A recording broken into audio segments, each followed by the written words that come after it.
ਸਤਿ ਸ਼੍ਰੀ ਅਕਾਲ। ਮੈਂ ਹਾਂ ਪ੍ਰਵੀਨ ਸ਼ਰਮਾ ਤੇ ਤੁਸੀਂ ਜੁੜੇ ਹੋਏ ਹੋ ਪੰਜਾਬੀ ਰੇਡੀਓ ਯੂਐਸਏ ਦੇ ਨਾਲ ਲੈ ਕੇ ਹਾਜ਼ਰ ਹਾਂ ਪ੍ਰੋਗਰਾਮ ਖਬਰ ਤੇ ਨਜ਼ਰ। ਖਬਰ ਤੇ ਨਜ਼ਰ ਦੇ ਪ੍ਰੋਗਰਾਮ ਦੇ ਵਿੱਚ ਮੇਰੇ ਨਾਲ ਜੁੜ ਚੁੱਕੇ ਨੇ ਦੀਪਕ ਸ਼ਰਮਾ ਚਨਾਰਥਲ ਜੀ। ਉਹਨਾਂ ਨੂੰ ਲੈਣੇ ਨਾਲ ਫਿਰ ਕਰਾਂਗੇ ਖਬਰਾਂ ਤੇ ਚਰਚਾ।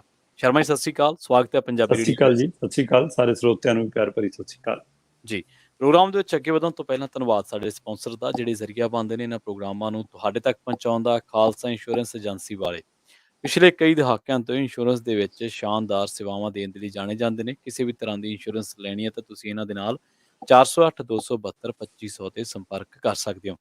ਟਰਕੀਆਨਾ ਇਮੀਗ੍ਰੇਸ਼ਨ ਲਾ ਫਰਮ ਵਾਲੇ ਜੇ ਟਰਕੀਆਨਾ ਇਮੀਗ੍ਰੇਸ਼ਨ ਬਾਬਤ ਤੁਹਾਡਾ ਕੋਈ ਸਵਾਲ ਹੈ, ਕੋਈ ਸਲਾਹ ਕਰਨੀ ਹੈ ਤਾਂ ਜੇ ਦੇ ਨਾਲ 415909 ਤੇ ਗੱਲ ਕੀਤੀ ਜਾ ਸਕਦੀ ਹੈ। ਅਮਰਜੀਤ ਸਿੰਘ ਫਰੈਜ਼ਨੋ, ਇਹਦੇ ਨਾਲ ਹੀ ਗੁਰਬਚਨ ਸਿੰਘ ਨਾਗਰਾ, ਗੁਰਦੀਪ ਸਿੰਘ ਵਿਰਦੀ ਕਲੋਵੇ, ਸਤਨਾਮ ਸਿੰਘ ਸ਼ੇਰਗਿੱਲ ਸਿਲਮਾ, ਰਵਿੰਦਰ ਹਲਵਾਰਾ ਫਰੈਜ਼ਨੋ, ਮਨਜੀਤ ਸਿੰਘ ਦੀਵਾਨਾ, ਬੂਟਾ ਸਿੰਘ ਰਾਣੀਪੁਰ ਫਰੈਜ਼ਨੋ, ਚਰਨਜੀਤ ਸਿੰਘ ਬਦਵਾਲ, ਪਿਆਰਾ ਸਿੰਘ, ਰਾਹੁਲ ਗੁਰਪਾਲ ਗਿੱਲ ਸੈਕਰਾਮੈਂਟੋ, ਗੁਰਦੀਪ ਸਿੰਘ ਗਿੱਲ ਤੇ ਪਰਿਵਾਰ ਯੂਬਾ ਸਿਟੀ, ਮਨਦੀਪ ਸਿੰਘ, ਸਰਬਜੀਤ ਕੌਰ ਸੈਨ ਹੋਜ਼ੇ ਤੇ ਜ਼ੈਂਡਰ ਗਰੁੱਪ ਵਾਲੇ ਕਿਸੇ ਵੀ ਤਰ੍ਹਾਂ ਦਾ ਘਰ ਖਰੀਦਣਾ ਜਾਂ ਘਰ ਵੇਚਣਾ ਜਾਂ ਲੈਣਾ ਚਾਹੁੰਦੇ ਤੁਸੀਂ ਹੋਮ ਲੋਨ ਤੇ ਇਹਨਾਂ ਦੇ ਨਾਲ 505905 ਤੇ ਗੱਲ ਕਰ ਸਕਦੇ ਹੋ। ਸ਼ਰਮਾ ਜੀ ਵੱਧਦੇ ਆ ਖਬਰਾਂ ਦੇ ਵੱਲ। ਰਾਘਵ ਚੱਡੇ ਨੇ ਬੜੇ ਚਾਵਾਂ ਦੇ ਨਾਲ ਕੁਰਸੀ ਨੂੰ ਹੱਥ ਪਾਇਆ ਸੀ। ਰਾਜ ਸਭਾ ਵਾਲੀ ਤੇ ਮਿਲ ਗਈ ਬੜੀ ਸੁਖਾਲੀ। ਇੱਕ ਹੋਰ ਸੀ ਕੁਰਸੀ ਸਰਕਾਰ ਤੋਂ ਵੀ ਤਾਂ ਵਾਲੀ, ਚੇਅਰਮੈਨੀ ਵਾਲੀ। ਉਹ ਕੁਰਸੀ ਦੱਸਦੇ ਹਿੱਲ ਗਈ ਆ ਹੁਣ। ਹਾਂ ਬਿਲਕੁਲ, ਕਾਫੀ ਚਰਚਾ ਵਿੱਚ ਆ। ਮਤਲਬ ਕਿ ਕੱਲ ਜਦੋਂ ਸੁਣਵਾਈ ਸੀਗੀ ਤਾਂ ਉਸ ਮਸਲੇ ਨੂੰ ਲੈ ਕੇ ਦੋਏ ਧਿਰਾਂ ਇੱਕ ਪਾਸੇ ਖੁਸ਼ ਨਜ਼ਰ ਆ ਰਹੀਆਂ ਸੀਗੀਆਂ। ਸਰਕਾਰ ਵਾਲੀ ਧਿਰ ਨੂੰ ਲੱਗਦਾ ਸੀ ਕਿ ਸਾਡੀ ਜਾਨ ਛੁੱਟ ਗਈ, ਦੂਜੀ ਧਿਰ ਨੂੰ ਲੱਗਦਾ ਸੀ ਕਿ ਸਾਡੀ ਵਾਲਾ ਕੰਮ ਹੋ ਗਿਆ ਜਿਹੜਾ ਅਸੀਂ ਚਾਹੁੰਦੇ ਸੀ। ਅਸਲ 'ਚ 12 ਜੁਲਾਈ ਨੂੰ ਪਟੀਸ਼ਨ ਪਾਈ ਸੀ ਐਡਵੋਕੇਟ ਜਗਮੋਹਨ ਭੱਟੀ ਹੋਰਾਂ ਨੇ। ਐਡਵੋਕੇਟ ਜਗਮੋਹਨ ਭੱਟੀ ਹੋਰਾਂ ਨੂੰ ਲਗਭਗ ਸਾਰੇ ਜਾਣਦੇ ਨੇ, ਜੇਕਰ ਨਾਮ ਤੋਂ ਨਹੀਂ ਜਾਣਦੇ ਤਾਂ ਉਹਨਾਂ ਦੇ ਕੰਮਾਂ ਤੋਂ ਸਾਰੇ ਜਾਣਦੇ ਨੇ ਕਿ ਉਹ ਐਡਵੋਕੇਟ ਨੇ ਜਿਹੜੇ ਜਨਹਿਤ ਪਟੀਸ਼ਨਾਂ ਪਾਉਂਦੇ ਰਹਿੰਦੇ ਨੇ, ਜਿਨ੍ਹਾਂ ਨੇ ਸੰਸਦੀ ਸਕੱਤਰਾਂ ਦੀ ਛੁੱਟੀ ਕਰਾਈ ਸੀ, ਮੁੜ ਕੇ ਫਿਰ ਸੰਸਦੀ ਸਕੱਤਰ ਨਹੀਂ ਲੱਗ ਸਕੇ। ਇਹ ਉਹ ਜਗਮੋਹਨ ਭੱਟੀ ਨੇ ਜਿਨ੍ਹਾਂ ਨੇ ਕੈਪਟਨ ਅਮਰਿੰਦਰ ਦੇ ਸਲਾਹਕਾਰ ਬਣਨ ਲੱਗੇ ਸੀ, ਕੈਬਨਿਟ ਰੈਂਕ ਲੈਣ ਲੱਗੇ ਸੀ ਪ੍ਰਸ਼ਾਦ ਕਿਸ਼ੋਰ, ਤੇ ਇਹਨਾਂ ਨੇ ਉਹਦੀ ਪਟੀਸ਼ਨ ਦੀ ਤਿਆਰੀ ਕਰ ਲਈ। ਜਿੱਦਾਂ ਹੀ ਅਦਾਲਤ ਪਹੁੰਚ ਰਹੀ ਸੀ ਉਸ ਤੋਂ ਪਹਿਲਾਂ ਹੀ ਉਹ ਭੱਜ ਗਿਆ।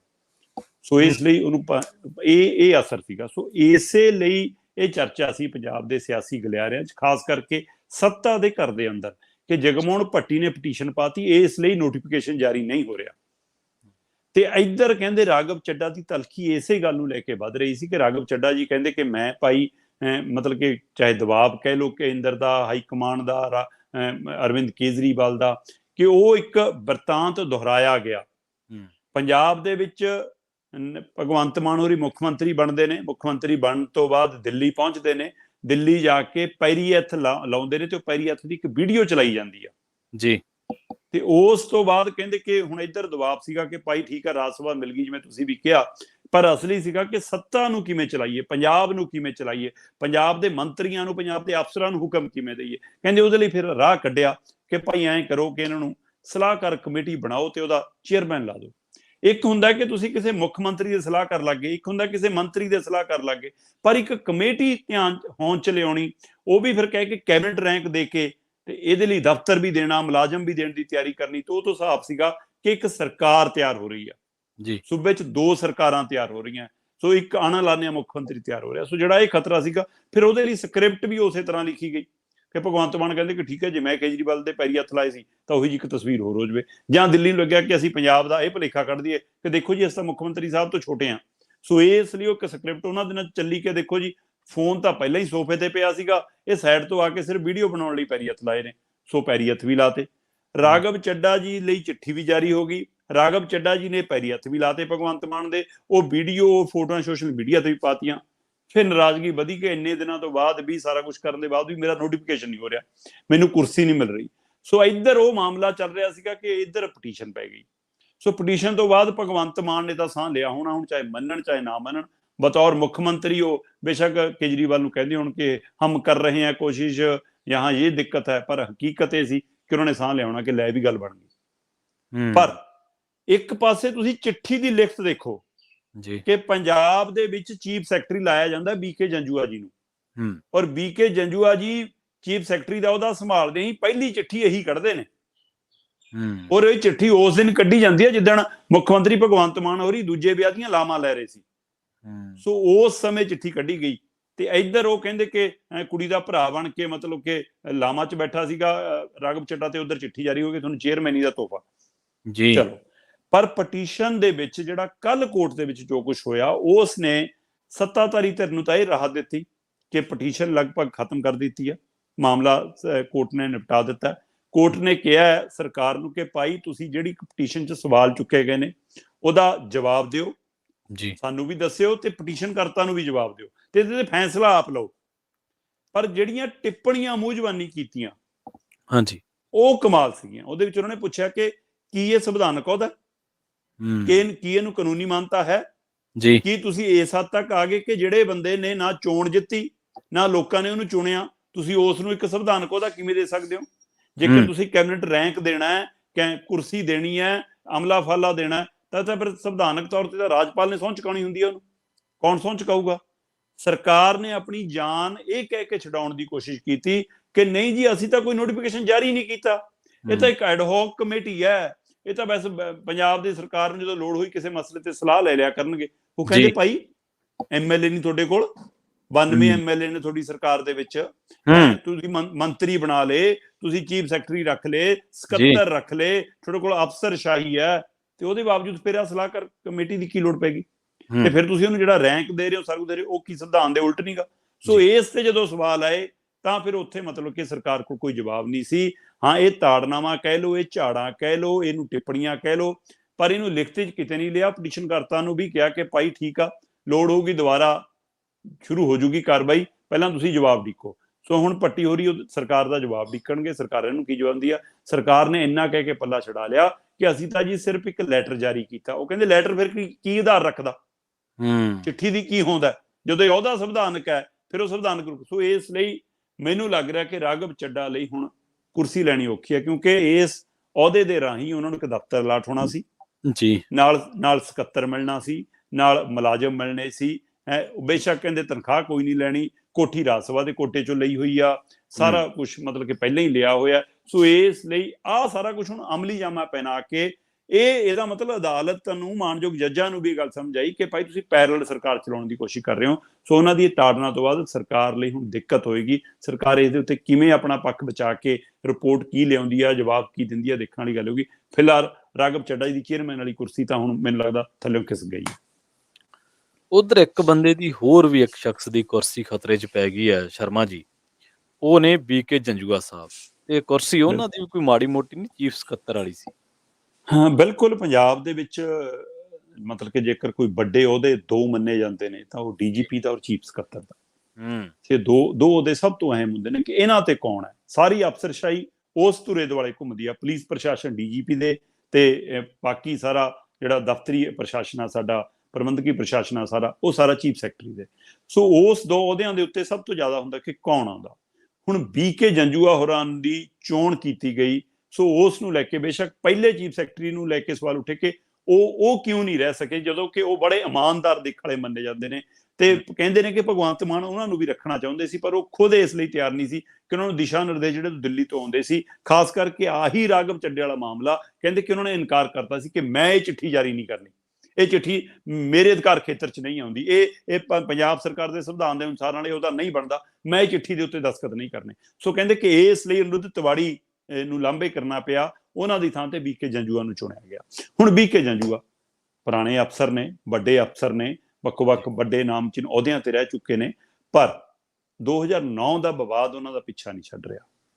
2009 ਦੇ ਵਿੱਚ ਬੀਕੇ ਜੰਜੂਆ ਹੋਰੀ ਉਸ ਸਮੇਂ ਡਾਇਰੈਕਟਰ ਸੀਗੇ ਉਦਯੋਗ ਵਿਭਾਗ ਦੇ ਉੱਤੇ, ਤੇ ਉਸ ਸਮੇਂ ਵਿਜੀਲੈਂਸ ਨੇ 2 ਲੱਖ ਰੁਪਏ ਦੀ ਰਿਸ਼ਵਤ ਲੈਂਦਿਆਂ ਰੰਗੇ ਹੱਥੀ ਫੜਨ ਦਾ ਦਮ ਭਰਿਆ, ਤੇ ਉਹ ਕੋਰਟ 'ਚ ਮਾਮਲਾ ਵਿਚਾਰ ਦੇਣਾ। ਜਦੋਂ ਮਾਮਲਾ ਕੋਰਟ ਕਚਹਿਰੀਆਂ 'ਚ ਚੱਲ ਰਿਹਾ ਹੋਵੇ ਤਦ ਤੁਸੀਂ ਇੱਕ ਵਿਅਕਤੀ ਨੂੰ ਤਰੱਕੀ ਦੇ ਕੇ ਇਸ ਤਰ੍ਹਾਂ ਨਹੀਂ ਬਿਠਾ ਸਕਦੇ। ਹੁਣ ਪੰਜਾਬ ਸਰਕਾਰ ਸਫਾਈ ਦੇ ਰਹੀ ਆ ਕਿ ਨਹੀਂ ਜਨਾਬ, ਅਸੀਂ ਤਰੱਕੀ ਨਹੀਂ ਦਿੱਤੀ, ਅਸੀਂ ਤਾਂ ਉਹਨਾਂ ਨੂੰ ਸਿਰਫ ਬਦਲੀ ਕੀਤੀ ਆ। ਹੁਣ ਇਹ ਮਾਮਲਾ ਦੇਖਣ ਵਾਲਾ ਹੋਊਗਾ। ਨਵੇਂ ਐਡਵੋਕੇਟ ਜਨਰਲ ਵਿਨੋਦ ਘਈ ਜੀ ਕੱਲ ਪੇਸ਼ ਹੋਏ ਜੀ, ਬੀਕੇ ਜੰਜੂਆ ਨੂੰ ਬਚਾਉਣ ਲਈ, ਪੰਜਾਬ ਸਰਕਾਰ ਦਾ ਪੱਖ ਰੱਖਣ ਲਈ। ਦੂਏ ਪਾਸੇ ਬੀਜੇਪੀ ਦੇ ਪੰਜਾਬ ਚੰਡੀਗੜ੍ਹ ਤੋਂ ਮੈਂਬਰ ਪਾਰਲੀਮੈਂਟ ਰਹੇ ਸਤਪਾਲ ਜੈਨ ਹੋਰੀ ਪੇਸ਼ ਹੋਏ। ਸੋ ਬੜੇ ਵਕੀਲ ਨੇ ਉਹ ਵੀ।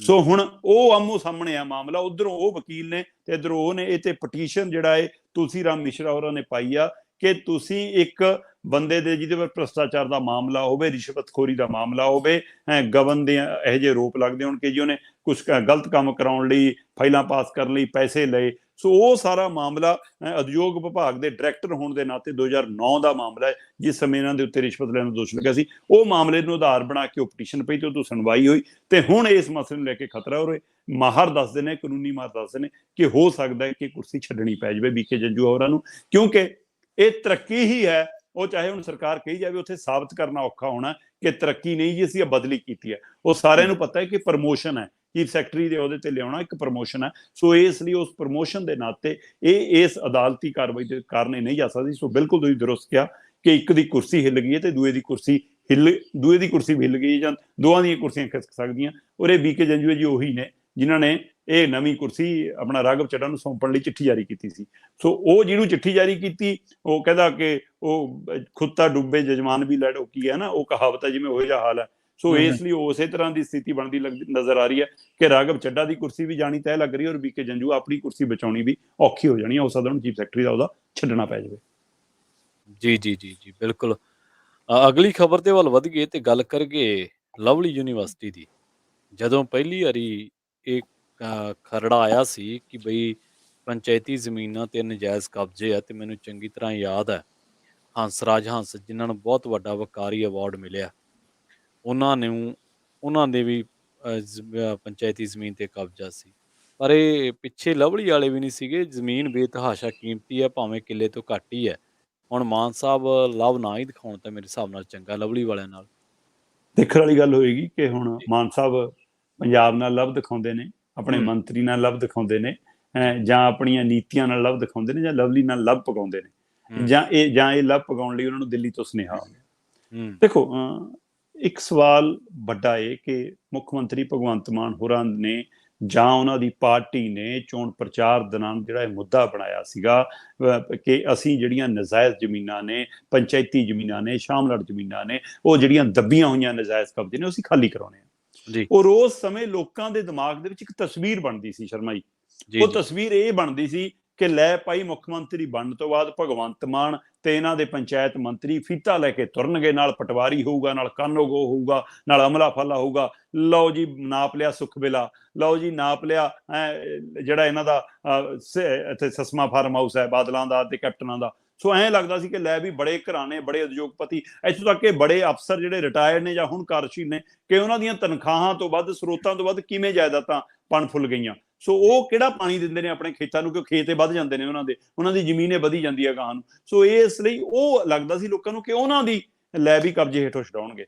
ਸੋ ਇਸ ਦੀ ਆਸ ਦੇ ਵਿੱਚ ਪੰਜਾਬ ਨੂੰ ਲੱਗਦਾ ਸੀ ਕਿ ਆਉਣ ਵਾਲੇ ਸਮੇਂ 'ਚ ਵਧਾਉਣ। ਜਦੋਂ ਇਹ ਮੁਹਿੰਮ ਦੀ ਸ਼ੁਰੂਆਤ ਹੋਈ ਤਦ ਵੀ ਲੱਗਿਆ ਕਿ ਬੜੇ ਘਰਾਣੇ ਨੂੰ ਹੱਥ ਪਾਇਆ ਜਾਊਗਾ, ਖਾਸ ਕਰਕੇ ਜਦੋਂ ਨਿਊ ਚੰਡੀਗੜ੍ਹ ਕੰਨੀ ਨੂੰ ਤੁਰੇ।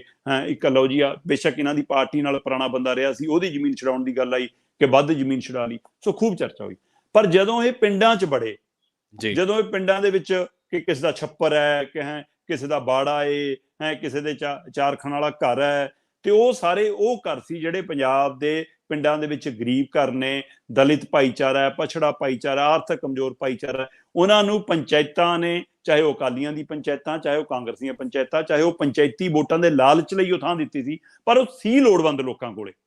ਸੋ ਚਾਹੇ ਉਹ ਕਿਸੇ ਧਿਰ ਨਾਲ ਖੜਦੇ ਰਹੇ, ਪਰ ਉਹ ਪਿੰਡਾਂ ਦੇ ਲੋੜਵੰਦ ਲੋਕ ਸੀ। ਸੋ ਜਦੋਂ ਉਹਨਾਂ ਦੀਆਂ ਜ਼ਮੀਨਾਂ ਖਾਲੀ ਕਰਾਉਣ ਲੱਗੇ ਤਾਂ ਸੋਸ਼ਲ ਮੀਡੀਆ ਤੇ ਵਿਰੋਧ ਹੋਣ ਲੱਗ ਗਿਆ ਕਿ ਕੋਈ 100 ਸਾਲ ਆਇਆ, ਕੋਈ 80 ਸਾਲ ਪਹਿਲਾਂ ਤੋਂ ਹੈ। ਸੋ ਮਤਲਬ ਕਿ ਇੱਕ ਖਣ, ਦੋ ਖਣ, ਇੱਕ ਬਿੱਗਾ, ਅੱਧਾ ਬਿੱਗਾ, ਸੋ ਇੱਕ ਕਨਾਲ, ਜਦੋਂ ਇਹਨਾਂ ਦਾ ਮਸਲਾ ਆਇਆ ਤਾਂ ਸਰਕਾਰ ਦਾ ਵਿਰੋਧ ਵੀ, ਔਰ ਮਾਮਲਾ ਠੰਡਾ ਪੈਂਦਾ ਨਜ਼ਰ ਆਉਣ ਲੱਗ ਗਿਆ ਕਿ ਲੈ ਭਾਈ ਹੁਣ ਇਹ ਮੁਹਿੰਮ ਠੰਡੀ ਜੀ ਹੋ ਗਈ।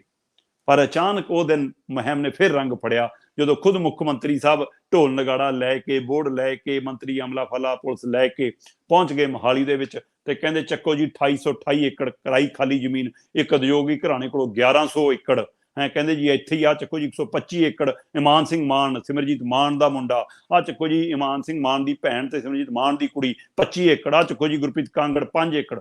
ਸੋ ਉਸ ਦਿਨ ਲੱਗਿਆ ਲੈ ਵੀ ਬੜੇ ਘਰਾਣਿਆਂ ਦੀ ਵਾਰੀ ਆ ਗਈ। ਉਸ ਦਿਨ ਲੱਗਿਆ ਕਿ ਲੈ ਭਾਈ ਆ ਪੰਥਕ ਧਿਰ ਦਾ ਨੁਮਾਇੰਦਾ ਕਹਾਉਣ ਵਾਲਾ, ਆਪਣੀ ਕਰਾਹ ਤੇ ਤੁਰਨ ਵਾਲਾ ਬੰਦਾ, ਲੈ ਵੀ ਉਹ ਵੀ ਘੇਰ ਲਿਆ। ਫਿਰ ਦੂਏ ਪਾਸੇ ਇਹ ਵੀ ਚੱਲਿਆ ਕਿ ਕੀ ਇਹ ਸੰਗਰੂਰ 'ਚ ਹਾਰ ਦਾ ਨਤੀਜਾ ਤਾਂ ਨਹੀਂ, ਕਿਉਂਕਿ ਮਾਨ ਪਰਿਵਾਰ ਕਹਿ ਰਿਹਾ ਕਿ ਤਾਂ ਸਾਡੀ ਪੁਰਾਣੀ ਜ਼ਮੀਨ ਹੈ, ਜੱਦੀ ਪੁਸਤੀ ਜ਼ਮੀਨ, ਔਰ 125 ਏਕੜ ਨਹੀਂ, ਇਹ ਤਾਂ ਬਹੁਤ ਘੱਟ ਹੈ ਇੱਥੇ ਜ਼ਮੀਨ ਸਾਡੀ, ਤੇ ਜਾਣਬੁੱਝ ਕੇ ਸਾਨੂੰ ਬਦਨਾਮ। ਸੋ ਦੋ ਧਿਰਾਂ, ਉਰੇ ਮਾਮਲਾ ਕੋਰਟ ਤੱਕ ਜਾਣ ਦੀ ਤਿਆਰੀ 'ਚ ਹੋ ਗਿਆ। ਪਰ ਖੁਦ ਭਗਵੰਤ ਮਾਨ ਦਾ ਜਾਣਾ ਲੱਗਿਆ ਕਿ ਲੈ ਬਈ ਇਹ ਵੱਡੀ ਕਾਰਵਾਈ ਆ, ਤੋ ਚਾਹੇ ਸੰਗਰੂਰ ਹਾਰ ਕਰਕੇ ਹੋਵੇ, ਚਾਹੇ ਸਿਮਰਜੀਤ ਮਾਨ ਦੇ ਨਾਂ ਕਰਕੇ ਹੋਵੇ, ਚਾਹੇ ਨਾ ਪਾਇਆ ਨਹੀਂ ਪਾਇਆ, ਆਉਣ ਵਾਲਾ ਸਮਾਂ ਦੱਸੂਗਾ। ਪਰ ਖੁਦ ਮੁੱਖ ਮੰਤਰੀ ਸਾਹਿਬ ਸਾਹਮਣੇ ਆ ਗਏ, ਮਤਲਬ ਨਜਾਇਜ਼ ਜ਼ਮੀਨਾਂ ਛਡਾਈਆਂ ਜਾਣਗੀਆਂ।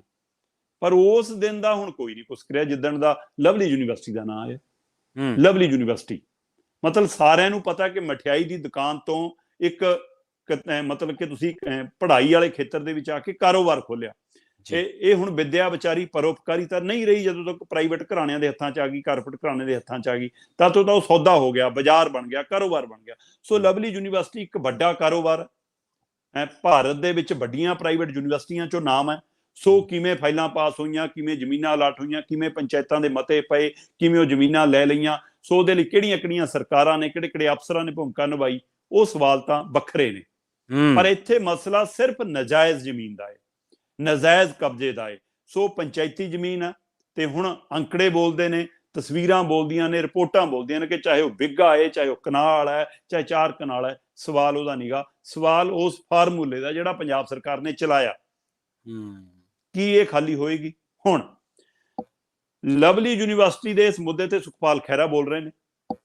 ਉਹ ਕਹਿੰਦੇ ਜੀ ਕੱਲੀ ਆ ਇੱਕ ਹਰਦਾਸਪੁਰਾ ਪਿੰਡ ਦੇ ਵਿੱਚ ਜ਼ਮੀਨ ਦਾ ਮਾਮਲਾ ਨਹੀਂ, ਜਿਹਨੂੰ ਬਕਾਇਦਾ ਤੌਰ ਦੇ ਉੱਤੇ ਲਵਲੀ ਯੂਨੀਵਰਸਿਟੀ ਵੱਲੋਂ ਆਪਣਾ ਪੱਖ ਰੱਖਦਿਆਂ ਕਿਹਾ ਗਿਆ, ਚਾਹੇ ਉਹ ਅਸ਼ੋਕ ਮਿੱਤਲ ਨੇ, ਚਾਹੇ ਉਹਨਾਂ ਦੇ ਭਰਾ ਅਮਨ ਮਿੱਤਲ ਨੇ, ਕਿ ਨਹੀਂ ਜੀ ਇਹ ਤਾਂ ਗੁਰਦੁਆਰੇ ਦੇ ਕਬਜ਼ੇ ਹੇਠ ਜ਼ਮੀਨ ਹੈ, ਪਿੰਡ ਦੀ ਪੰਚਾਇਤ ਦੀ ਜ਼ਮੀਨ ਹੈ ਜਿਹੜੀ ਗੁਰਦੁਆਰੇ ਨੂੰ ਮਿਲੀ ਹੋਈ ਹੈ। ਗੁਰਦੁਆਰਾ ਅੱਗੇ ਬਾਉਣ ਲਈ ਦਿੰਦਾ, ਅੱਗੇ ਜਿਹੜਾ ਬਾਹੀ ਵਾਲਾ ਬੰਦਾ ਉਹ ਪੈਸੇ ਵੀ ਭੇਜਦਾ, ਗੁਰਦੁਆਰੇ ਦੇ ਖਾਤੇ 'ਚ ਪੈਸੇ ਵੀ ਚੜ੍ਹਦੇ ਨੇ। ਹਾਂ, ਫੁਰਦ 'ਚ ਕਿਤੇ ਨਾਂ ਗਲਤ ਚੜ੍ਹ ਗਿਆ, ਕਾਗਜ਼ੀ ਕਾਰਵਾਈ 'ਚ ਕੁਝ ਗਲਤ ਚੜ੍ਹ ਗਿਆ, ਉਹ ਸਾਡਾ ਕਸੂਰ ਨਹੀਂ, ਸਾਡੇ ਕਬਜ਼ੇ ਹੇਠ ਨਹੀਂ ਜ਼ਮੀਨ। ਪਰ ਸੁਖਪਾਲ ਖਹਿਰਾ ਕੱਲ ਕਹਿੰਦੇ ਕਿ ਨਹੀਂ, ਉਹ ਕਪੂਰਥਲੇ ਤੋਂ ਆਉਂਦੇ ਨੇ, ਉਸ ਇਲਾਕੇ ਤੋਂ, ਉਹਨਾਂ ਨੂੰ ਤਾਂ ਇੰਚ ਜ਼ਮੀਨ ਦਾ ਹਿਸਾਬ ਪਤਾ ਹੋਣਾ। ਉਹ ਕਹਿੰਦੇ ਨਹੀਂ ਜੀ ਇਹ ਜ਼ਮੀਨ ਮਤਲਬ ਕਿ ਇਹਨਾਂ ਦੇ ਕਬਜ਼ੇ। ਉਹ ਤਾਂ ਕਹਿੰਦੇ ਕੈਂਪਸ ਵਾਲਾ ਹਿਸਾਬ ਕਿਤਾਬ ਵੀ ਨਾਪ ਲੈਣਾ ਚਾਹੀਦਾ ਕਿ ਉੱਥੇ ਵੀ ਨਜਾਇਜ਼ ਜ਼ਮੀਨਾਂ ਤੇ ਕਬਜ਼ੇ ਹੈਗੇ ਨੇ। ਪਰ ਕੀ ਆਮ ਆਦਮੀ ਪਾਰਟੀ ਦਾ ਹੀ ਫਰਜ਼ ਹੈ ਫਿਰ ਜ਼ਮੀਨਾਂ ਖਾਲੀ ਕਰਾਉਣਾ, ਤੇ ਪਹਿਲੀਆਂ ਦਾ ਫਰਜ਼ ਸਿਰਫ ਕਬਜ਼ੇ ਕਰਾਉਣਾ ਹੀ ਸੀ? ਜੇ ਕਬਜ਼ਾ ਚੱਲ ਰਿਹਾ ਹੈ ਤਾਂ ਇਹਦੇ ਲਈ ਕੀ ਅਕਾਲੀ ਕਾਂਗਰਸੀ ਜ਼ਿੰਮੇਵਾਰ ਨਹੀਂ? ਹੁਣ ਵਾਲੀ ਸਰਕਾਰ ਖਾਲੀ ਕਰਾਵੇ, ਇਹ ਮੰਗ ਹੈ ਜੀ। ਪਰ ਪਹਿਲੀਆਂ ਸਰਕਾਰਾਂ ਨੇ ਕਬਜ਼ੇ ਕੀ ਕਰਾਏ ਨੇ, ਉਹਦਾ ਜਵਾਬ ਕੌਣ ਦੇਗਾ? ਸੋ ਇਸ ਲਈ ਅਕਾਲੀ ਕਾਂਗਰਸੀਆਂ ਦੇ ਸਮਿਆਂ 'ਚ ਜੇ ਕਬਜ਼ੇ ਹੋਏ ਨੇ ਤਾਂ ਉਹ ਵੀ ਤਾਂ ਉੱਡੇ ਹੀ ਗੁਨਾਹਗਾਰ ਨੇ ਨਾ। ਬਿਲਕੁਲ, ਹੁਣ ਵਾਲੀ ਸਰਕਾਰ ਤੋਂ ਸਾਰੀ ਉਮੀਦ ਕਰੀ ਜਾ ਰਹੇ ਨੇ, ਪਰ ਇੱਥੇ ਭਗਵੰਤ ਮਾਨ ਦੇ ਲਈ ਇਹ ਇੱਜ਼ਤ ਦਾ ਸਵਾਲ ਹੈ। ਇਸ ਲਈ ਉਹਨਾਂ ਲਈ ਇਹ ਜ਼ਰੂਰੀ ਹੈ, ਕਿਉਂਕਿ ਹੁਣ ਉਹਨਾਂ ਦਾ ਰਾਜ ਸਭਾ ਮੈਂਬਰ ਹੈ। ਬਿਲਕੁਲ, ਉਹ ਰਾਜ ਸਭਾ ਮੈਂਬਰ ਵੀ ਕਿਵੇਂ ਬਣਿਆ, ਇਹ ਪੰਜਾਬ 'ਚ ਕਾਫੀ ਤਰ੍ਹਾਂ ਦੀਆਂ ਚਰਚਾਵਾਂ ਚੱਲੀਆਂ ਲੋਕਾਂ 'ਚ ਕਿ ਜੀ ਐ ਨਹੀਂ ਮਿਲੀ ਰਾਜ ਸਭਾ। ਸੋ ਇਸ ਲਈ ਜੇਕਰ ਕੋਈ ਦਾਨ ਪੁੰਨ ਕਰਕੇ ਮਿਲੀ ਆ ਤਾਂ ਇਹਦਾ ਮਤਲਬ ਇਹ ਥੋੜਾ ਕਿ ਹੁਣ ਨਜਾਇਜ਼ ਕਬਜ਼ੇ ਵੀ ਇਹਨਾਂ ਦੇ ਹੱਥਾਂ 'ਚ ਰਹਿਣਗੇ। ਸੋ ਇਸ ਲਈ ਹੁਣ ਦੇਖਣਾ ਹੋਏਗਾ ਕਿ ਭਗਵੰਤ ਮਾਨ ਆਪਣੇ ਮੰਤਰੀ ਦੀ ਪਿੱਠ ਥਾਪੜਦੇ ਨੇ ਕਿ ਜਾਂ ਫਿਰ BC ਵਾਲੇ ਮਾਮਲੇ ਵਾਂਗ ਆਪਣੇ ਮੰਤਰੀ ਨੂੰ ਤਾੜਨ ਲੱਗ ਜਾਂਦੇ ਨੇ। ਸੋ ਹੁਣ ਇਹ ਕਿਹੜਾ ਰਾਹ ਅਖਤਿਆਰ ਕਰਦੇ ਨੇ, ਦੇਖਣ ਵਾਲੀ ਗੱਲ ਹੋਏਗੀ। ਫਿਲਹਾਲ ਇਸ ਮਸਲੇ ਦੇ ਉੱਤੇ ਭਗਵੰਤ ਮਾਨ ਲਈ ਵੱਡੀ ਦਿੱਕਤ ਵਾਲੀ ਸਥਿਤੀ ਆ, ਔਰ ਪੰਜਾਬ ਇੰਤਜ਼ਾਰ ਕਰ ਰਿਹਾ, ਲੋਕ ਇੰਤਜ਼ਾਰ ਕਰ ਰਹੇ ਨੇ ਕਿ ਦੁਬਾਰਾ ਇੱਕ ਫੁੱਲਾਂ ਨਾਲ ਗੱਡੀ ਸਜਾਈ ਹੋਵੇ, ਖੁੱਲੀ ਜਿਪਸੀ ਹੋਵੇ, ਉਹਦੇ ਵਿੱਚ ਮੁੱਖ ਮੰਤਰੀ ਸਾਹਿਬ ਖੜੇ ਹੋਣ, ਨਾਲ ਪੰਚਾਇਤ ਮੰਤਰੀ ਧਾਲੀਵਾਲ ਖੜੇ ਹੋਣ, ਮਗਰ ਪੁਲਿਸ ਦਾ ਕਾਫਲਾ ਹੋਵੇ, ਮਗਰ ਢੋਲ ਵਾਲਾ ਹੋਵੇ, ਨਾਲ ਲਿਖਤੀ ਬੋਰਡ ਚੱਕਿਆ ਹੋਵੇ ਕਿ ਹੁਣ ਇਹ ਪੰਚਾਇਤੀ ਜ਼ਮੀਨ ਆ ਜੀ, ਜਾ ਕੇ ਗੱਢਣ ਲਵਲੀ। ਸੋ ਇਸ ਲਈ ਇਹ ਦੇਖਣਾ ਹੋਏਗਾ, ਜੇ ਤੁਸੀਂ ਹੁਣ ਵਿਤਕਰਾ ਕਰੋਗੇ, ਇੱਕ MP ਦੀ ਛਡਾਈ ਆ, ਹੁਣ ਆਪਣੇ MP ਦੀ ਵਾਰੀ ਆ, ਹੁਣ ਛਡਾਓ। ਸੋ ਇਹ ਦੇਖਣਾ ਹੋਏਗਾ। ਇਸ ਲਈ ਕੀ ਇੱਕ ਨਜ਼ਰ ਦੇਖਦੇ ਨੇ। ਸੋ ਇਸ ਲਈ ਇਹ ਦੇਖਣ ਵਾਲੀ ਗੱਲ ਹੋਊਗੀ, ਇੱਥੇ ਪ੍ਰੀਖਿਆ ਦੀ ਘੜੀ ਆ ਭਗਵੰਤ ਮਾਨ ਹੋਰਾਂ ਦੇ ਲਈ, ਔਰ ਲਵਲੀ ਨਾਲ ਲਵ ਨਾ ਦਿਖਾਇਓ, ਆਪਣੀ ਪੰਚਾਇਤ ਦੀ ਜ਼ਮੀਨ ਨਾਲ ਲਵ ਦਿਖਾਇਓ। ਪਰ ਇੱਕ ਹੋਰ ਪਹਿਲੂ ਇਹਦੇ ਨਾਲ ਜਿਹੜਾ ਉੱਭਰਿਆ, ਲਗਾਤਾਰ ਲੋਕਾਂ 'ਚ ਜਿਹੜਾ ਭਰਮ ਪੈਦਾ ਕਰ ਰਹੇ ਨੇ ਭਗਵੰਤ ਮਾਨ ਕਿ ਜੀ ਜਿਹੜੀ ਅਸੀਂ 2828 ਏਕੜ ਖਾਲੀ ਕਰਾਈ, 300 ਕਰੋੜ ਰੁਪਈਆ ਖਜ਼ਾਨੇ 'ਚ ਆ ਜਾਣਾ, ਇਹ ਬਿਲਕੁਲ ਨਿਰਾ ਝੂਠ ਆ। ਉਹ ਪੰਚਾਇਤੀ ਜ਼ਮੀਨ ਆ, ਜੇਕਰ ਪੰਚਾਇਤ ਨੂੰ ਵਾਪਸ ਮਿਲਣੀ ਆ ਉਹ, ਔਰ ਪੰਚਾਇਤ ਨੇ ਦੇਖਣਾ ਕਿ ਅੱਗੇ ਠੇਕੇ ਤੇ ਦੇਣੀ ਆ, ਅੱਗੇ ਵਾਹੁਣ ਲਈ ਦੇਣੀ ਆ, ਅੱਗੇ ਕਿਸੇ ਕੰਮ ਲਈ ਦੇਣੀ ਆ, ਉਹਦੀ ਆਮਦਨ ਪੰਚਾਇਤ ਕੋਲ ਆਉਣੀ ਆ। ਸੋ ਖਜ਼ਾਨੇ 'ਚ ਨਹੀਂ ਆਉਣੀ ਜਨਾਬ, ਲੋਕਾਂ ਨੂੰ ਭੁਲੇਖੇ 'ਚ ਨਾ ਪਾਓ। ਫਿਰ ਕਹਿੰਦੇ ਜੀ ਖੈਰ ਲੱਗੀ ਆ 50 ਕਰੋੜ ਦੀ, ਹਾਂ ਵੱਡੀ ਆਮਦਨ ਹੋ ਜਾਣੀ। ਖੈਰ ਦਾ ਇੱਕ ਦਰਖਤ ਨਹੀਂ ਕੋਈ ਵੱਢ ਸਕਦਾ ਏਦਾਂ ਜੀ, ਉਹਦੇ ਲਈ ਬਕਾਇਦਾ ਮਨਜ਼ੂਰੀਆਂ ਚੱਲਦੀਆਂ, ਤੇ ਉਹ ਪੰਚਾਇਤ ਦੀ ਜ਼ਮੀਨ 'ਚ ਤਾਂ ਪੰਚਾਇਤ ਦੀ ਉਹ ਆਮਦਨ ਬਣਨੀ ਹੈ ਜੇਕਰ ਕੱਲ ਨੂੰ ਇਸ ਸਥਿਤੀ ਤੇ ਵੀ ਆਇਆ। ਸੋ ਇਸ ਲਈ ਆਹ ਕੁਝ ਭੁਲੇਖੇ ਪਾ ਕੇ ਵੀ ਕਈ ਮਤਲਬ ਕਿ ਇੱਕ ਪਾਸੇ ਅੱਜ ਅੰਕੜੇ ਆਈ ਜਾਂਦੇ ਨੇ ਕਿ ਜੀ 12% ਪੰਜਾਬ ਦੀ GST ਦੀ ਕਲੈਕਸ਼ਨ ਵਧੀਆ, ਚੀਮਾ ਸਾਹਿਬ ਕਹਿੰਦੇ ਨਹੀਂ ਜੀ 27% ਵਧੀਆ।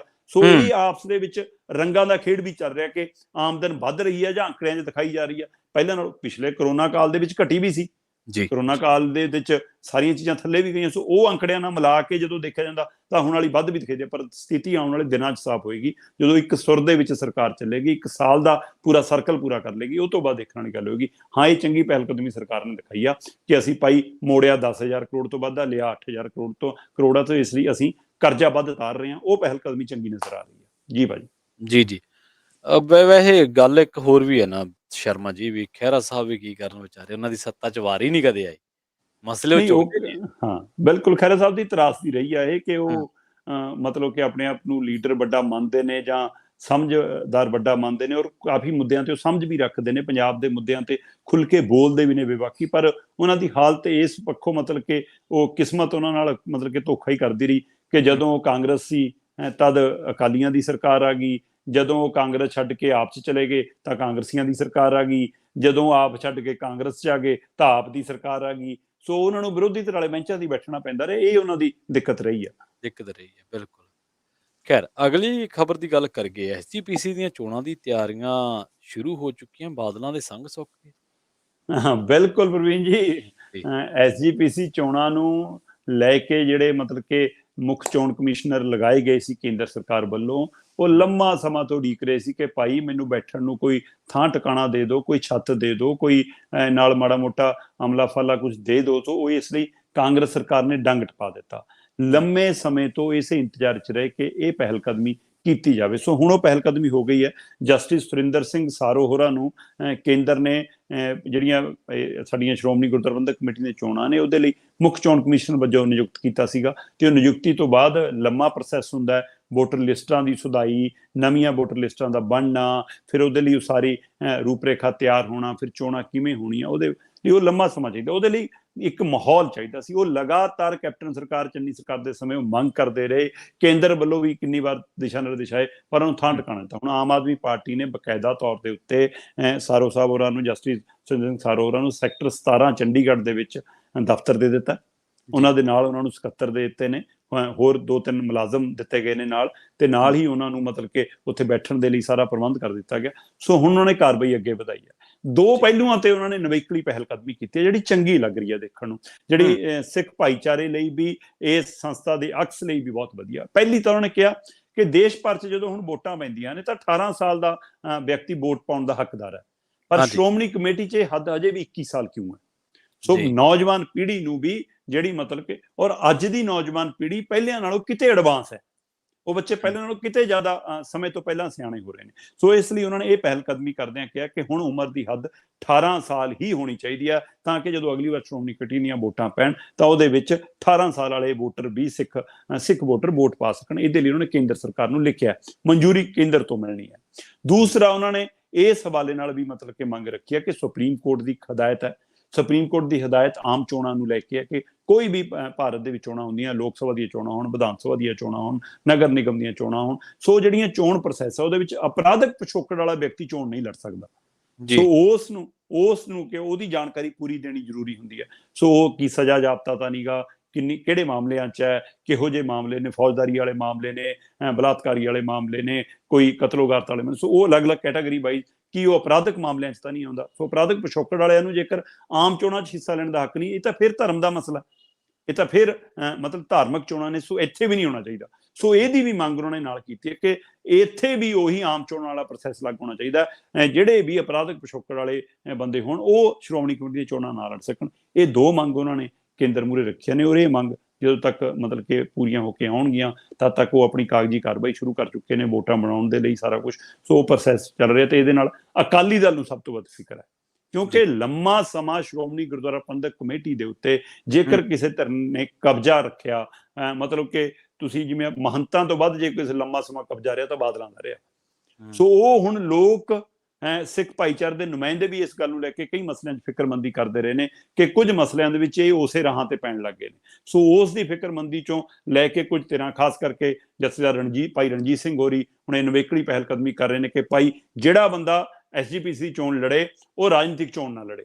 ਸੋ ਧਰਮ ਦੇ ਵਿਅਕਤੀ ਦੇਖਣ, ਧਾਰਮਿਕ ਨੁਮਾਇੰਦਗੀ ਉਹ ਇੱਛਾਵਾਂ ਨਾ ਰੱਖਣ, ਰਾਜਨੀਤਿਕ ਲਾਲਸਾਵਾਂ ਰੱਖਣ। ਸੋ ਇਸ ਲਈ ਇੱਥੇ ਸਮਰਪਣ ਵਾਲੇ ਲੋਕਾਂ ਨੂੰ ਉਹ ਇਸ ਧਿਰ ਵਜੋਂ ਮਤਲਬ ਕਿ ਲਗਾਤਾਰ ਸੰਘਰਸ਼ ਨੇ, ਔਰ ਬਾਦਲਾਂ ਖਿਲਾਫ ਉਹਨਾਂ ਨੇ ਮੁਹਿੰਮ ਵਿੱਢੀ ਹੋਈ ਆ। ਇਸ ਵਾਰ ਉਹਨਾਂ ਨੂੰ ਕਿੰਨਾ ਹੁੰਗਾਰਾ ਮਿਲਦਾ, ਬਾਦਲਾਂ ਨੂੰ ਇਹ ਵੀ ਡਰ ਲੱਗ ਰਿਹਾ ਕਿ ਚਾਹੇ ਕਿਸੇ ਨੂੰ ਹੁੰਗਾਰਾ ਮਿਲੇ ਜਾਂ ਨਾ ਮਿਲੇ, ਪਰ ਸਾਨੂੰ ਮਿਲਣ ਵਾਲਾ ਨਹੀਂ, ਉਹਨਾਂ ਨੂੰ ਡਰ ਲੱਗਦਾ। ਕਿਉਂਕਿ ਸ਼੍ਰੋਮਣੀ ਕਮੇਟੀ ਦੇ ਅੰਦਰ ਜਿਹੜੇ ਮੁਲਾਜ਼ਮ ਨੇ ਉਹ ਵੀ, ਜਿਹੜੇ ਸ਼੍ਰੋਮਣੀ ਕਮੇਟੀ ਦੇ ਮੈਂਬਰ ਨੇ ਉਹ ਵੀ, ਜਿਹੜੇ ਵੋਟਰ ਨੇ ਉਹ ਵੀ ਕਾਫੀ ਹੱਦ ਤੱਕ ਅਕਾਲੀ ਦਲ ਤੋਂ ਦੂਰ ਹੋ ਚੁੱਕੇ ਨੇ, ਮਾਯੂਸ ਹੋ ਚੁੱਕੇ ਨੇ, ਮਾਨਸਿਕ ਤੌਰ ਤੇ ਉਹਨਾਂ ਤੋਂ ਟੁੱਟ ਚੁੱਕੇ ਨੇ ਕਿ ਤੁਹਾਡੇ ਰਾਜ 'ਚ ਬੇਅਦਬੀਆਂ ਦੇ ਕਾਂਡ ਹੋਣ, ਤੁਹਾਡੇ ਰਾਜ 'ਚ ਗੁਰੂ ਗ੍ਰੰਥ ਸਾਹਿਬ ਦੇ ਸਰੂਪ ਚੋਰੀ ਹੋਣ, ਤੁਹਾਡੇ ਰਾਜ ਦੇ ਵਿੱਚ ਗੋਲੀਆਂ ਚੱਲਣ, ਤੁਹਾਡੇ ਰਾਜ ਦੇ ਵਿੱਚ ਬਾਬੇ ਨੂੰ ਮਾਫੀ ਦਿੱਤੀ ਜਾਵੇ, ਤੁਹਾਡੇ ਰਾਜ 'ਚ ਜਥੇਦਾਰਾਂ ਨੂੰ ਤਲਬ ਕੀਤਾ ਜਾਵੇ ਮੁੱਖ ਮੰਤਰੀ ਵੱਲੋਂ। ਸੋ ਉਹ ਉਹਨਾਂ ਨੂੰ ਜਿਹੜੀਆਂ ਗੱਲਾਂ ਨੇ ਉਹ ਉਹਨਾਂ ਨੂੰ ਮਤਲਬ ਕਿ ਅੱਜ ਵੀ ਪੀੜ ਪਹੁੰਚਾਉਂਦੀਆਂ ਨੇ। ਸੋ ਇਸ ਲਈ ਆਹ ਅਕਾਲੀ ਦਲ ਨੂੰ ਸਭ ਤੋਂ ਵੱਡਾ ਡਰ ਲੱਗਦਾ ਕਿ ਜਿਹੜਾ ਸਾਨੂੰ ਮਤਲਬ ਕਿ ਇੱਕ ਗੁਰਦੁਆਰਾ ਕਮੇਟੀਆਂ ਦੇ ਹਵਾਲੇ ਨਾਲ ਸਾਡੇ ਕੋਲ ਇੱਕ ਤਾਕਤ ਆ, ਸ਼੍ਰੋਮਣੀ ਕਮੇਟੀ ਦੇ ਹਵਾਲੇ ਸਾਡੇ ਕੋਲ ਤਾਕਤ ਆ, ਜੇ ਉਹ ਵੀ ਖੁੱਸ ਗਈ, ਪਰ ਇਹਦਾ ਇਹ ਵੀ ਖਤਰਾ ਖੜਾ ਕਿ ਕਿਤੇ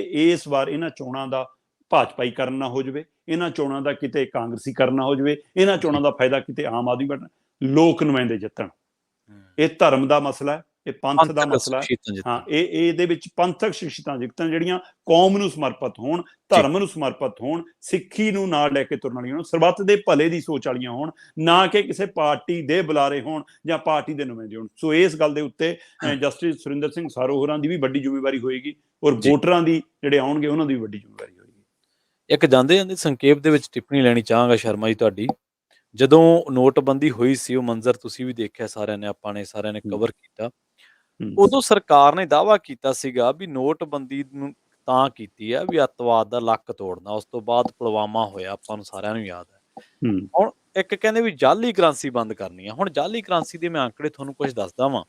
ਉਹ ਆંકੜੇ ਇਹ ਗੱਲ ਕਹਿੰਦੇ ਆ ਵੀ 2016 ਦੇ ਵਿੱਚ ਜਾਲੀ ਨੋਟਾਂ ਦੀ ਗਿਣਤੀ ਜਿਹੜੇ ਫੜੇ ਗਏ ਸੀ ਉਹ 2272 ਸੀ। 17 ਦੇ ਵਿੱਚ 74,898 ਸੀ। 18 ਦੇ ਵਿੱਚ ਇਹ ਗਿਣਤੀ ਵੱਧ ਕੇ 54,776 ਹੋ ਗਈ। 2019 ਦੇ ਵਿੱਚ ਵੱਧ ਕੇ 90,000। 2020 ਦੇ ਵਿੱਚ ਤਾਂ 2.5 ਲੱਖ ਦੇ ਕਰੀਬ ਹੋ ਗਈ, ਜਿਹੜੀ ਕਿ 2016 ਦੇ ਵਿੱਚ ਮਹਿਜ਼ 2,272 ਸੀ। ਹੁਣ ਨੋਟਬੰਦੀ ਦੇ ਬਾਵਜੂਦ 2000 ਦੇ ਜਾਲੀ ਨੋਟਾਂ ਦੀ ਗਿਣਤੀ ਦੇ ਵਿੱਚ 107% ਦਾ ਵਾਧਾ ਦਰਜ ਕੀਤਾ ਗਿਆ। ਕੀ ਕਹੋਗੇ ਸ਼ਰਮਾ? ਬਿਲਕੁਲ ਤੁਸੀਂ ਸਹੀ ਕਿਹਾ ਜੀ। ਇਹ ਨਾ ਤਾਂ ਅੰਕੜੇ ਪ੍ਰਵੀਨ ਜੀ ਤੁਸੀਂ ਆਪਣੇ ਕੋਲੋਂ ਬਣਾ ਕੇ ਦੱਸਦੇ, ਨਾ ਇਹ ਕਿਸੇ ਮੀਡੀਆ ਨੇ ਆਪਣੇ ਕੋਲੋਂ ਛਾਪਤੇ। ਇਹ ਅੰਕੜੇ ਉਹ ਨੇ ਜਿਹੜੇ ਕੇਂਦਰ ਦੇ ਮੰਤਰੀ ਨੇ ਖੁਦ ਲੋਕ ਸਭਾ 'ਚ ਦੱਸੇ ਨੇ, ਦਿੱਤੇ ਨੇ। ਬਿਲਕੁਲ। ਸੋ ਇਹ ਇੱਥੋਂ ਹਿਸਾਬ ਲਾ ਲਓ ਕਿ ਸਰਕਾਰ ਰਾਜਨੀਤਿਕ ਸਟੇਜਾਂ ਤੋਂ ਕੁਝ ਬੋਲਦੀ ਆ ਤੇ ਹਕੀਕਤ ਕੁਝ ਹੋਰ ਹੁੰਦਾ। ਤੁਸੀਂ ਇਸ ਅੰਕੜੇ ਇਸ ਗੱਲ ਦੀ ਗਵਾਹੀ ਭਰਦੇ ਨੇ ਕਿ ਨਰਿੰਦਰ ਮੋਦੀ ਜੀ ਆਏ ਸੀ ਸਾਹਮਣੇ ਭਾਈ ਔਰ ਬਹਿਨੋ ਕਹਿ ਕੇ ਰਾਤ ਨੂੰ, ਤੇ ਰਾਤ ਨੂੰ ਨੋਟਬੰਦੀ ਦਾ ਫਰਮਾਨ ਜਾਰੀ ਜਦੋਂ ਕੀਤਾ ਸੀ ਤਦ ਕੀ ਕਿਹਾ ਸੀਗਾ ਕਿ ਇਹਦੇ ਨਾਲ ਕਾਲਾ ਧਨ ਖਤਮ ਹੋ ਜਾਏਗਾ, ਇਹਦੇ ਨਾਲ ਬਲੈਕ ਮਨੀ ਮੁੱਕ ਜਾਏਗੀ, ਇਹਦੇ ਨਾਲ ਅੱਤਵਾਦ ਮਤਲਬ ਕਿ ਹਥਿਆਰ ਖਰੀਦਣ ਜੋਗਾ ਪੈਸਾ ਨਹੀਂ ਰਹੇਗਾ, ਕਿਉਂਕਿ ਉਹਨਾਂ ਨੇ ਦੂਆ ਧਨ ਜੋੜਿਆ ਹੋਇਆ, ਉਹ ਧਨ ਕਿਤੇ ਚੱਲੇਗਾ ਨਹੀਂ ਉਹਨਾਂ ਦਾ ਫਿਰ, ਕਿਉਂਕਿ ਇਸ ਲਈ ਉਹ ਸਾਹਮਣੇ ਨਹੀਂ ਲਿਆ ਸਕਦੇ ਨੋਟਾਂ ਨੂੰ ਬੈਂਕਾਂ 'ਚ, ਤੇ ਇਹਦੇ ਨਾਲ ਅੱਤਵਾਦ ਦਾ ਲੱਕ ਟੁੱਟ ਜਾਏਗਾ, ਇਹਦੇ ਨਾਲ ਭ੍ਰਸ਼ਟਾਚਾਰੀ ਖਤਮ ਹੋ ਜਾਏਗੀ। ਸੋ ਇਹ 3-4 ਮੁੱਦੇ ਵੱਡੇ ਬਣਾ ਕੇ ਲੋਕਾਂ ਨੂੰ, ਦੇਸ਼ ਨੂੰ ਲਾਈਨ 'ਚ ਖੜਾਤਾ ਔਰ 1000 ਦਾ ਨੋਟ 2000 'ਚ ਬਦਲ ਦਿੱਤਾ, ਤੇ ਇਹਦਾ ਮਤਲਬ ਰੇਟ ਰਿਸ਼ਵਤ ਦਾ ਦੁੱਗਣਾ ਕਰ ਦਿੱਤਾ। ਜਿੱਥੇ 1000 ਚੱਲਦੀ ਸੀ ਉੱਥੇ ਹੁਣ ਅਗਲਾ ਗੁਲਾਬੀ ਨੋਟ ਮੰਗਣ ਲੱਗ ਗਿਆ।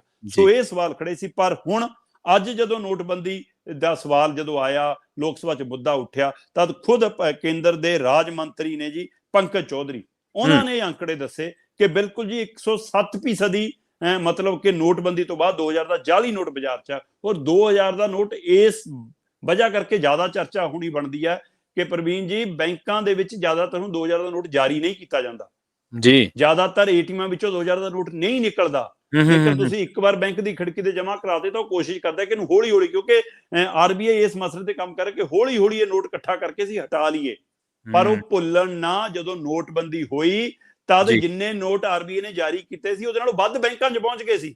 ਹਾਂ, ਬਿਲਕੁਲ ਬਿਲਕੁਲ ਏਦਾਂ। ਸੋ ਇਸ ਲਈ ਹੁਣ ਕੀ ਗਰੰਟੀ ਆ?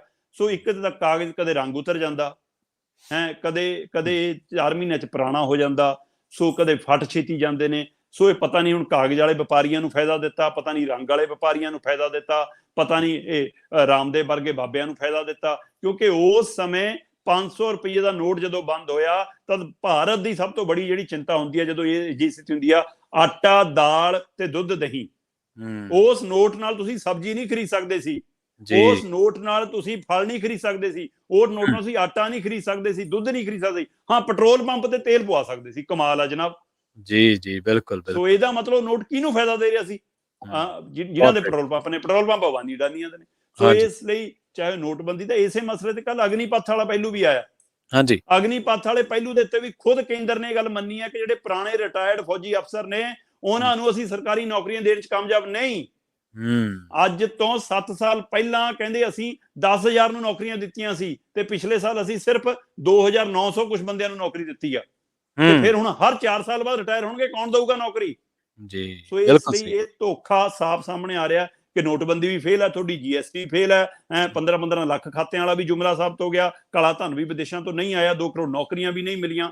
ਸੋ ਆ ਸਾਰੇ ਝੂਠ ਸਾਹਮਣੇ ਆ ਰਹੇ ਨੇ, ਪਰ ਉਹਦੇ ਬਾਵਜੂਦ ਧਰਮ ਦੇ ਪੱਤੇ ਦੇ ਨਾਂ ਦੇ ਉੱਤੇ, ਲੋਕ ਮਾਰੂ ਨੀਤੀਆਂ ਦੇ ਨਾਂ ਦੇ ਉੱਤੇ ਲੋਕਾਂ ਨੂੰ ਲੜਾ ਕੇ ਭੜਕਾ ਕੇ ਮੁੱਖ ਮੁੱਦਿਆਂ ਤੋਂ ਧਿਆਨ ਹਟਾ ਕੇ ਅਗਲਿਆਂ ਦੀ ਡੁਗਡੁਗੀ ਵੱਜ ਰਹੀ ਹੈ, ਅਗਲੇ ਵਜਾ ਰਹੇ ਨੇ। ਜੀ ਸ਼ਰਮਾ ਜੀ, ਬਹੁਤ ਬਹੁਤ ਧੰਨਵਾਦ ਤੁਹਾਡਾ ਇਹਨਾਂ ਖਾਸ ਜਾਣਕਾਰੀ। ਬਹੁਤ ਸ਼ੁਕਰੀਆ, ਬਹੁਤ ਸ਼ੁਕਰੀਆ ਜੀ ਤੁਹਾਨੂੰ ਦੱਸ ਦਿੱਤੀ ਕਿ ਨੋਟਬੰਦੀ ਦੇ ਦਰਮਿਆਨ ਜਦੋਂ ਨੋਟਾਂ ਦੀ ਛਪਾਈ ਤੇ ਨੋਟਾਂ ਦੀ ਵੰਡ ਤੇ ਨੋਟਾਂ ਨੂੰ ਹਰ ਇੱਕ ਦੇਸ਼ ਦੇ ਕੋਨੇ 'ਚ ਪਹੁੰਚਾਉਣਾ ਸੀ ਤੇ ਇਹਦੇ ਉੱਤੇ 16,000 ਕਰੋੜ ਰੁਪਈਆ ਜਿਹੜਾ ਉਹ ਖਰਚਿਆ ਗਿਆ ਸੀ। ਬਿਲਕੁਲ। ਪ੍ਰੋਗਰਾਮ ਖਬਰ ਤੇ ਨਜ਼ਰ ਦੇ ਵਿੱਚ ਇੰਨਾ ਹੀ। ਮੈਨੂੰ ਪ੍ਰਵੀਨ ਸ਼ਰਮਾ ਨੇ ਦਿਓ ਇਜਾਜ਼ਤ। ਜੁੜੇ ਰਹੋ ਪੰਜਾਬੀ ਰੇਡੀਓ USA ਦੇ ਨਾਲ। ਤੇ ਆਖਿਰ ਦੇ ਵਿੱਚ ਇੱਕ ਵਾਰ ਫਿਰ ਤੋਂ ਤੁਹਾਨੂੰ ਸਭ ਨੂੰ ਪਿਆਰ ਸਤਿ ਸ੍ਰੀ ਅਕਾਲ।